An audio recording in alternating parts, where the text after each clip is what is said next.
Welcome back to another episode of Grizzly True Crime. My name is Grizelda K, and this is the Week 2 summary of the Ronald Burgos Aviles trial that we're watching together every day.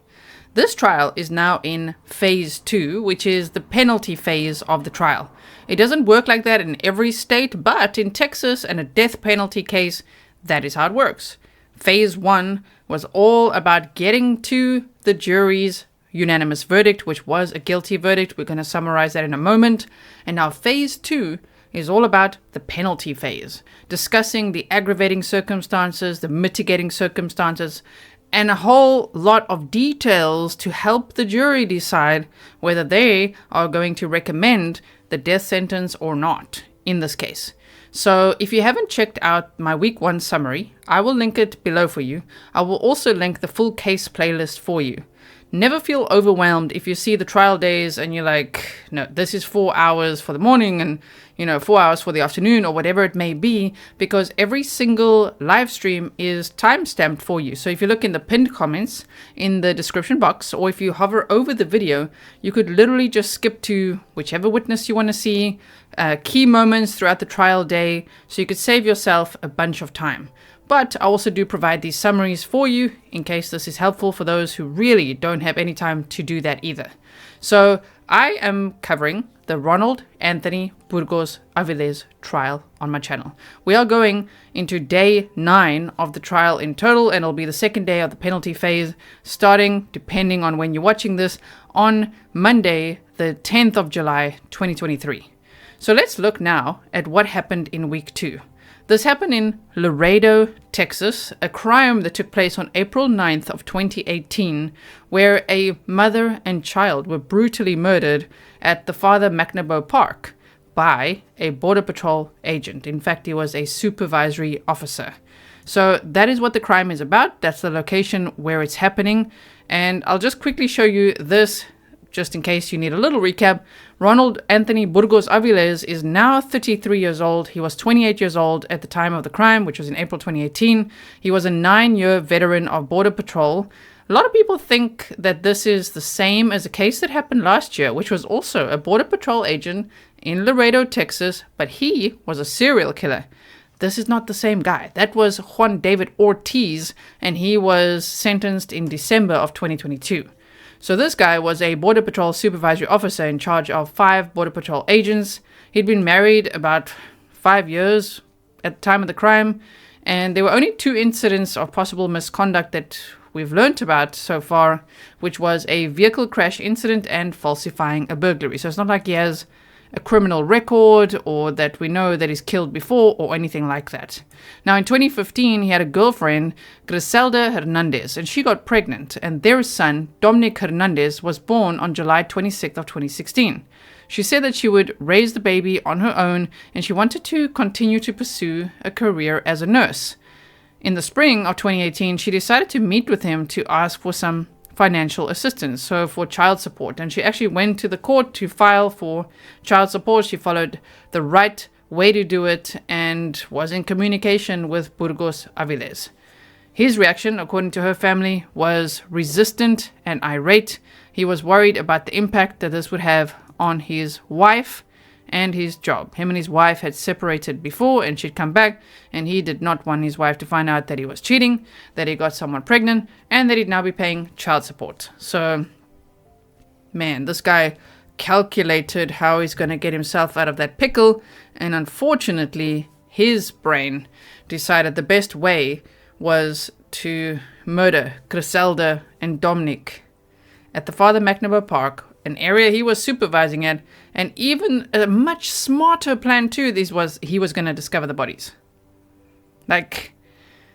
Anyway, that is what he did. He literally committed the crime, went home, changed back into uniform, back to the crime scene, and he discovered the body of Grizelda Hernandez and called for an ambulance over the Border Patrol radio. So that's the kind of criminal we're dealing with, not very smart. Anyway, so the rest we've been over a lot before. If you do check out the trial live streams, you'll see we've recapped this many times. So I'm going to skip forward because Week 1 summary does have all of these details for you. So go and check that out. You can see where the car was parked, where the bodies were found, the area, the park that we're talking about. And the motive is allegedly that he did not want to pay child support. So that is where we were at. And then in the last video, we looked at day one opening statements. We looked at some of the witnesses as well. Of course, I'm showing you the key witnesses that you might want to go and check their testimonies out. We've got, these Border Patrol agents, their testimonies were brilliant. I would highly recommend checking them out, as I did in week 1 summary. And so there's day 2, day 3, day 4, we saw that as well together. And then, of course, day 5. Now, today's video will recap from day 6. So let's get into that.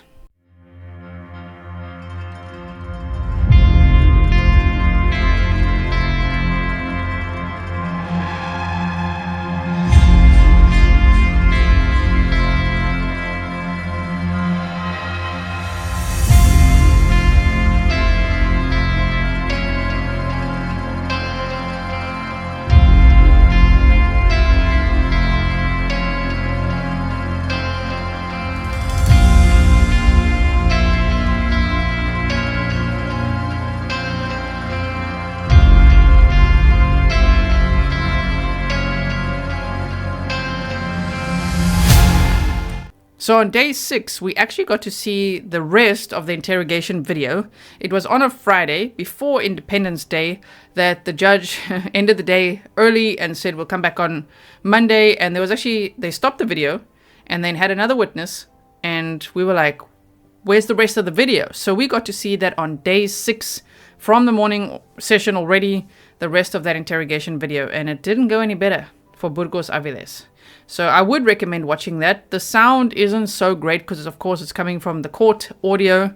And I did try to boost it as much as possible. But hopefully at some stage we'll be able, through a FOIA request or something, to be able to get the raw footage so that maybe we could hear it better. Now let's get back. Okay, when was it that you came back? Where? To the park. To where you ended up. But they did show the rest of the video, so go check that out. And then on day 6, Detective Raimundo Garcia, the lead detective in the case, took the stand.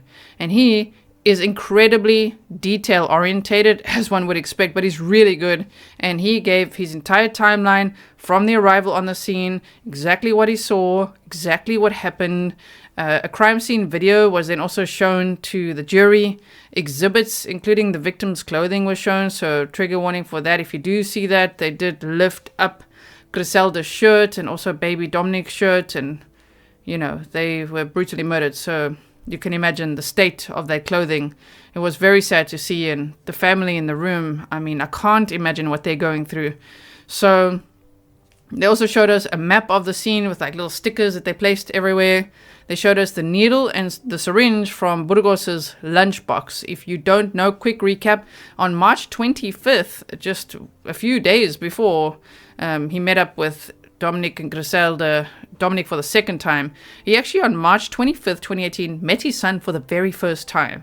And he obviously feigned interest. And it's to sort out these child support requests that Grizelda was making. And on that first day, it is alleged that he injected Dominic's leg with something. We don't know what that something is. The medical examiner said they would have to perform like 1,000 tests, and they don't want to ruin the tissue samples that they have. So they're not sure exactly what to test for, but we don't know if it's Drano or if it's like a dirty needle or what it was. It could be anything, really.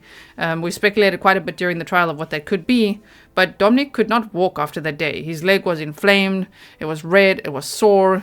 Grizelda said it was like rock hard, and he just was in pain and screaming and crying and dragging his little leg around. So whatever Burgos did on that day, as Grizelda walked to the car just to get his sippy cup and some snacks, the moment that he was alone with Dominic, sitting on a bench, and yes, probably then with his gym bag right next to him, because the needle, an 18-gauge needle, was in his lunchbox in a bag that was found in his truck. not the used one, so he must have discarded of that, but unused needles were found in his truck. We also found out that he was taking testosterone, so his defense argued that that's why he would have the syringes. The prosecution then said, well, obviously, if that's why he would have the syringes, it still doesn't prove what he would then use it for in a sinister way. It doesn't prove that he didn't, inject Dominic with something. So that was all a very interesting debate, but seeing the needle and the syringe from the lunchbox was quite interesting as well, to see the video or photo evidence of that. We also saw Detective Raimundo Garcia's incredible video compilation. You have to check that out. That's from day 6, and I think it's from the afternoon session. Oh my word, it was like map time with surveillance videos integrated on top, and a timeline, and just everything you'd want from a presentation. So do go and check that out. A lot of the Grizzlies were like, can you do that from now on? Sure, if I spend many months on one case, and hectically upgrade my software and everything, because it was really good. So go and check that out. If you like true crime presentations and timelines and documents and surveillance footage, you're going to like Detective Garcia's timeline compilation there. And then we also saw, we actually heard the text messages between Grizelda and Burgos from between March 20th and April 11th is the time requested. Of course, the murders happened on April 9th, but that was the time frame of messages requested. Burgos had deleted his messages from Facebook, thinking he's really, really smart. And also, of course, Snapchat messages disappear after some time, but Grizelda had screenshotted some of those messages, so there was evidence on her phone of what was said. And he did acknowledge that he knew that she was driving her sister's white car, because on the day of the murders he pretends to not even know whose car that is, or even who the woman is that he found, which is ridiculous. Like, how did he think they would never make the link to him, especially if she was using her sister's car to meet up with him? That is how simple it was. They looked at the license plate, scanned it, they were like, whoa, Grizelda Hernandez. They went to talk to her. She said, my sister was going out there to meet a border patrol agent by the name of Anthony Burgos. And when they all looked at him, he said, what, my name's Ronald. Because it's Ronald Anthony Burgos Aviles, but he called himself Anthony to Grizelda. She knew him as Anthony. So anyway, I just don't know how he thought that it would never be traced back to him. He wanted to make it look like smugglers had attacked them out of nowhere, and he's just this hero that's discovered them and called it in. So he even said in his interrogation, I wasn't hiding I wasn't hiding anything. It was all basically in plain sight. Like, does he think he gets a medal for that? That he wasn't hiding anything?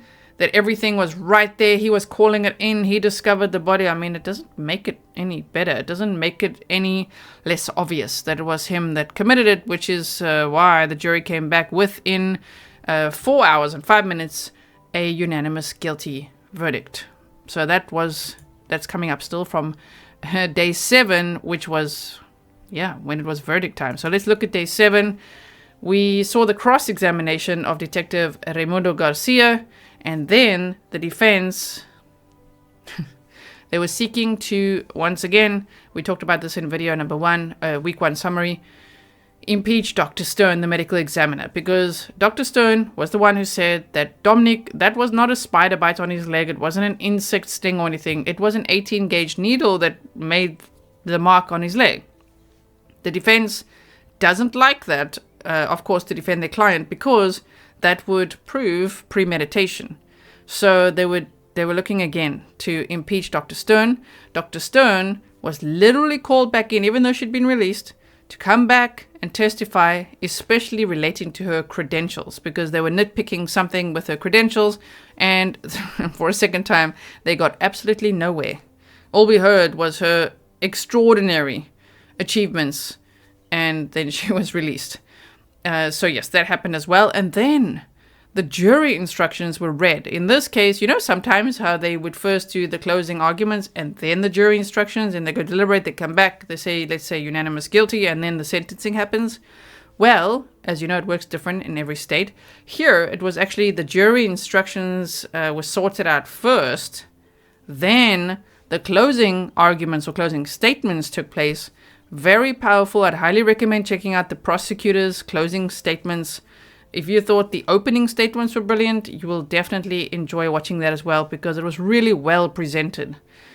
All the right things were said. I think that the district attorney, Isidro Alanis, is really a great communicator. So, he really gets the message across, and the emotion and everything. I thought it was great. So go check it out as well. And then, of course, yes, the defense had their closing statements. And then the jury went to deliberate. They actually came back after some time. We were on verdict watch. We all thought it's going to be like they're back within an hour, right? But they had to have dinner and sort out the paperwork and all that kind of stuff. And then they actually came back at some point and said, could we maybe start fresh tomorrow? Can we go home and rest? But they'd been sequestered, and that was a motion filed by the defense in 2020.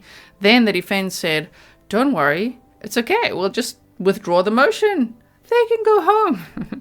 Which I'm so glad the judge did not trust that, because all of us were like, no, don't let them go home, because then the defense can say, see, they went home. And now the jury's been tainted because they were able to watch things on the internet or speak to their family or whatever it is. So thankfully, the judge said, no, I think they should stay here. We're not going to withdraw that motion now. You filed the motion. They are sequestered. So they stayed there.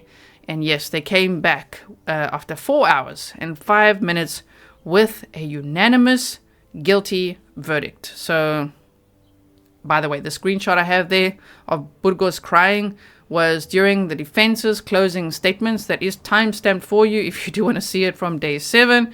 And it was the one moment where we actually saw some emotion from him, because he's been incredibly cold throughout the trial, as one might expect him to be. But like, really, no remorse from what we could see, no emotion.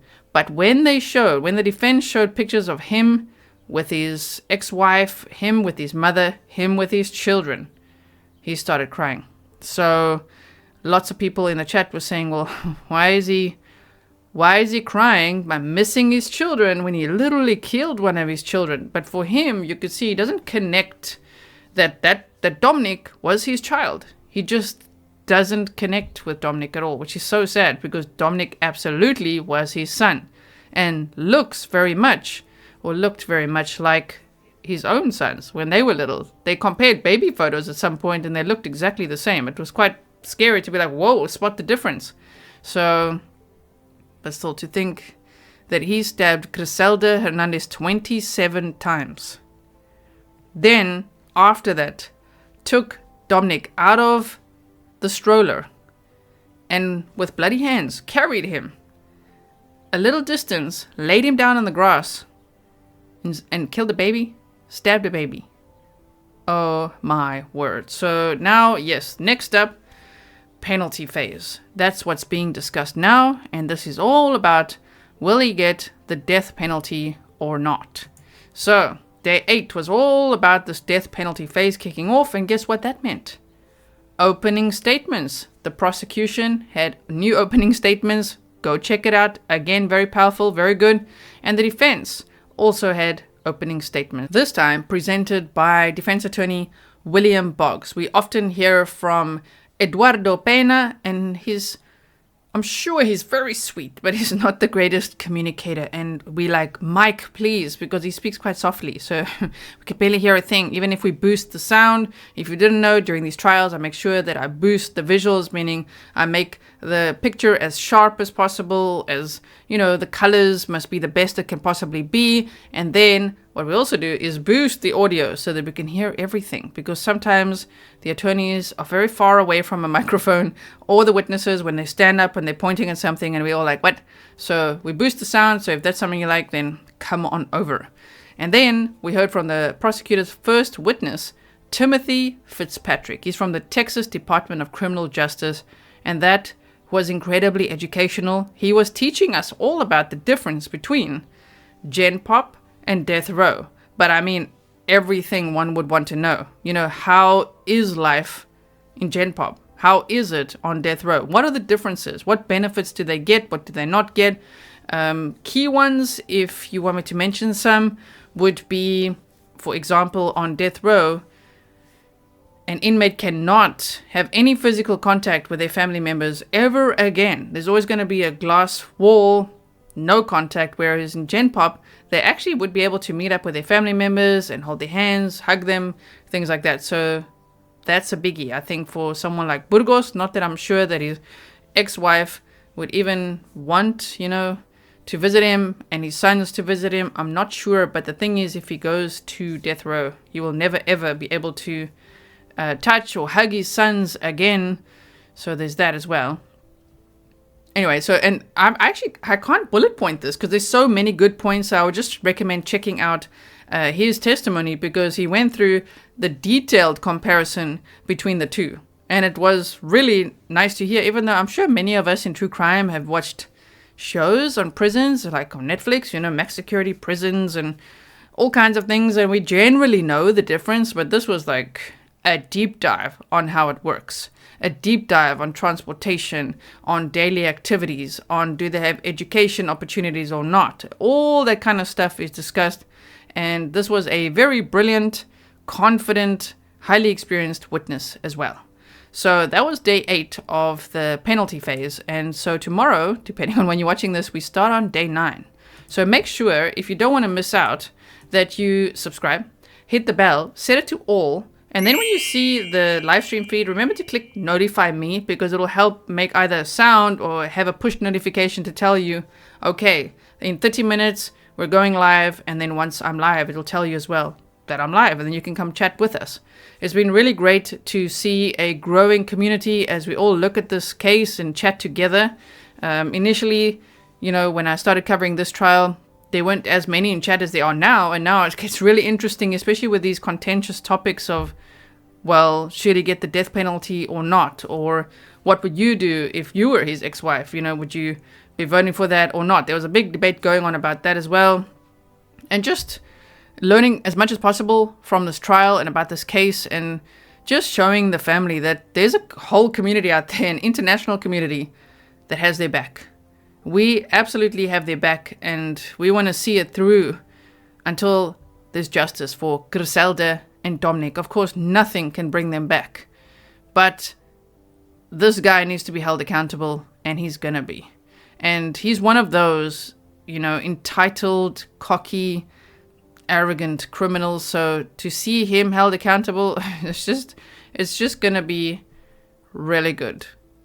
He thought he's gonna get away with it. So any remorse we see, which we don't, just a little bit of tears and the faces he makes and stuff, it's just about himself.